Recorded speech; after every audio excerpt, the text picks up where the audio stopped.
नमस्कार,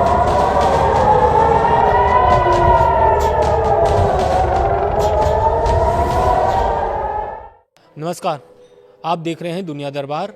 middle east में आज युद्ध का 21वां दिन है और 21वें दिन ऐसे ऐसे अपडेट्स निकल के सामने आ रहे हैं जिससे अमेरिका की चिंता बढ़ सकती है, साथ ही इजराइल की भी चिंता बढ़ सकती है, क्योंकि 21वें दिन ऐसी खबर है जो एक तरीके से अमेरिका को हिला के रख दिया है। दरअसल ईरान ने बहुत बड़ा दावा किया है और ये दावा समझ लीजिए कि अगर ये दावा सच होता है तो ये दावा दुनिया का पहला एक ऐसा देश होगा जो अमेरिका को इस तरीके से मतलब नुकसान पहुंचाया है, हम ये कह लें। क्योंकि दरअसल ईरान ने जो दावा किया है, दावा यह है कि अमेरिका का जो F-35 फाइटर जेट था उसको हिट किया है ईरान ने।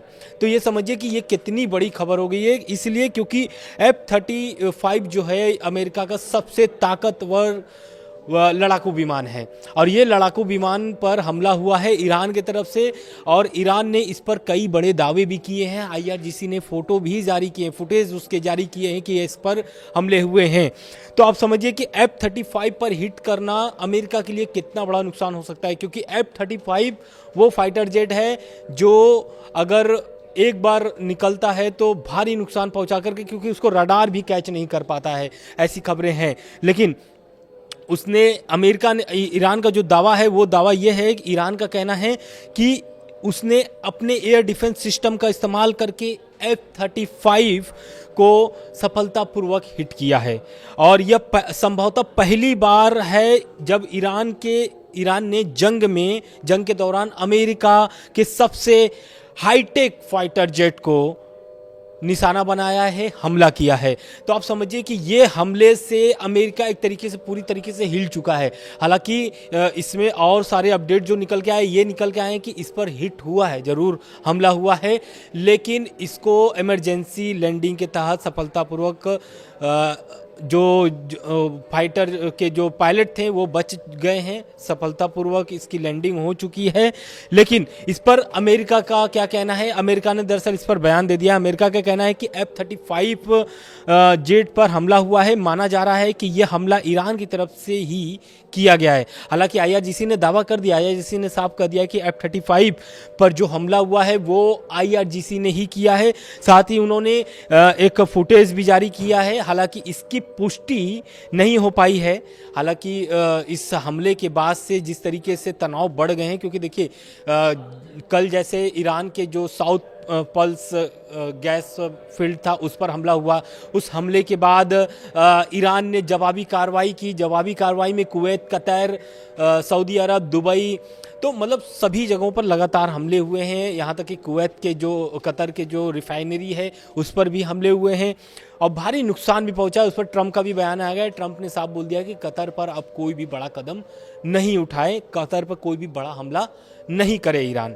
और साथ ही साथ एक खबर और सामने आ रही है, लेकिन ये ईरान के लिए चिंता का विषय है, क्योंकि देखिए रमज़ान का महीना चल रहा है, बहुत जगह आज ईद मनाए जा रहे हैं, बहुत जगह कल ईद मनाए जाएंगे। तो इस पवित्र महीने के समय में ईरान के लिए ये दुखद खबर है कि अमेरिका जो है कि अब एक कदम और बढ़ गया है युद्ध के लिए, क्योंकि ये युद्ध जो है कि ईरान खुद नहीं चाहता है कि रुके, तो अब शायद अमेरिका ने भी यही मान लिया है और अमेरिका एक तरीके से इसको ठान भी लिया है। दरअसल उन्होंने एक जंगी बेड़ा भेजा है फिर से। आपको भी पता है कि USS Abraham Lincoln, USS Gerald R Ford ये तैनात है, पहले से ही तैनात है। और इसके बाद जो है कि अमेरिका ने 3 नए और जहाज भेजे हैं और वो जहाज है USS boxer, USS Poland, USS कॉमस्टॉक। ये तीनों एक साथ आ रहे हैं। हालांकि इसको आने में लगभग 3 हफ्ते लगेंगे। तो मैं यही बोलना चाह रहा हूँ कि ये युद्ध शायद अमेरिका भी अब ये मान लिया है कि युद्ध, अब ये जो जंग चल रहे हैं ये रुकने वाले नहीं हैं। तो ये निकले कहाँ से हैं? USS बॉक्सर जो है वो कैलिफोर्निया से रवाना हो चुका है, रवाना कर दिया गया है और कई मीडिया रिपोर्ट्स के मुताबिक ये जहाज़ जो है ईरान की ओर बढ़ना शुरू हो गया है। मतलब लेकिन लगभग इसको 3 हफ्ते लग सकते हैं इसको पहुँचने में। और इसमें सैनिक कितने सवार है, सबसे महत्वपूर्ण बात यह है। और ये ऐसा क्यों किया जा रहा है? तो खबरें निकल करके आ रही हैं, कई रिपोर्ट्स में ये है कि जो बात इजराइल और अमेरिका पहले से दावा कर रहे थे या धमकी दे रहे थे ईरान को कि जमीनी कार्रवाई हो सकती है, जमीनी ऑपरेशन चला सकता है अमेरिका और इजराइल, तो शायद उसका ये पहला कदम उठाया गया है। और यही बात है कि इन जहाज़ों पर लगभग 2500 सैनिक सवार हैं। और ये जो लगभग अगर टोटल हम बात कर लें, USS Abraham Lincoln, USS Gerald R Ford और यूएसएस बॉक्सर, यूएसएस पोर्टलैंड और यूएसएस कॉमस्टॉक, अगर इन सभी जहाज़ों को मिला लें और उसमें सैनिकों की बात करें तो लगभग 8000 सैनिक जो हैं कि पूरे शामिल हो जाएंगे, तैनात हो जाएंगे मिडिल ईस्ट की तरफ।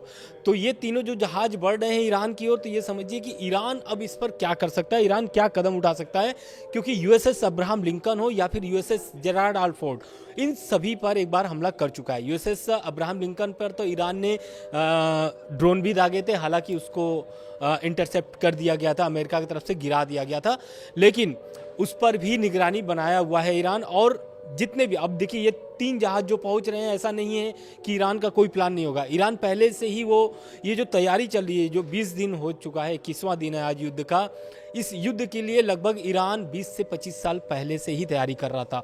और उनकी ऐसी तैयारी थी कि अगर नेतृत्व ख़त्म भी हो जाए तो ये युद्ध जारी रहे। और यही कारण है कि देखिए आयतुल्लाह अली खामनेई की मौत हो चुकी है, कमांडर जो IRGC के जो कमांडर थे उनकी भी मौत हो चुकी है, लगभग नेतृत्व ख़त्म हो चुका है। लेकिन मुस्तफा खामनेई अभी सुप्रीम लीडर बन चुके हैं, लेकिन ख़त्म होने के बावजूद देखिए किस तरीके से ईरान जो है कि अभी भी लड़ रहा है सभी देशों से इसलिए क्योंकि देखिए अभी भी खाड़ी देश जो हैं वो अमेरिका की तरफ ही खड़े हैं, क्योंकि अभी तक अमेरिका के खिलाफ कोई भी देश नहीं बोला है। और साथ ही उनके जो ज़मीन है या फिर जो समुद्री इलाके हैं उसको यूज कर रहा है अमेरिका एयरबेस बना करके। और लगातार ईरान पर हमले हो रहे हैं, ईरान को भारी नुकसान भी सहना पड़ा है। लेकिन एक सी बात समझ लीजिए कि जो यूएसएस ट्रिपोली है, ये जो जहाज़ है ये सबसे ख़तरनाक माना जा रहा है। इसलिए माना जा रहा है क्योंकि इस पर F-35B फाइटर जेट विमान है। और इस फाइटर जेट विमान का ये ताकत होता है कि इसे रडार भी, क्योंकि F-35 को देखिए ईरान ने अभी दावा किया है कि उनके एयर डिफेंस सिस्टम के माध्यम से या फिर उसके सहयोग से F-35 पर हिट किया गया है। लेकिन ये जो F-30B लड़ाकू विमान है, इसको जो उनके एयर डिफेंस सिस्टम है वो कैच नहीं कर पाते हैं। तो इस जहाज़ में F-35B ये भी आ रहा है इसके साथ। लेकिन लगभग 3 हफ्ते लगेंगे इन जहाज़ों को पहुंचने में ईरान के करीब में, या फिर हम ये बोल रहे हैं कि मिडिल ईस्ट में तैनात होने के लिए लगभग 3 हफ्ते लगेंगे। कैलिफोर्निया से ये चल चुके हैं, लेकिन अब ये देखना होगा कि क्या ये 3 हफ्ते और युद्ध चलेगा या फिर ईरान इस पर कोई नई शर्तें, क्योंकि नई शर्तें इसलिए हम बोल रहे हैं क्योंकि अब्बास अराक्ची पहले ही शर्त रख चुके हैं, मसूद पजेश्कियान भी रख चुके हैं कि ये 3 शर्तें हैं, और अगर ये 3 शर्तें अमेरिका मानता है तो बातचीत करने के लिए राजी हैं। तो अभी तक का अपडेट्स यही था मिडिल ईस्ट में कि क्या चल रहे हैं।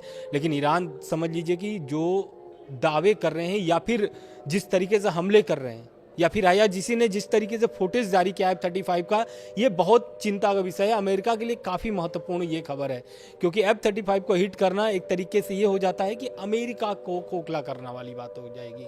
तो अभी तक का जो अपडेट था लगातार पहुंचा रहे हैं, और जैसे भी अपडेट आते रहेंगे ऐसी बड़ी खबरें अपडेट लगातार आपके पास पहुंचाई जाएगी। नमस्कार।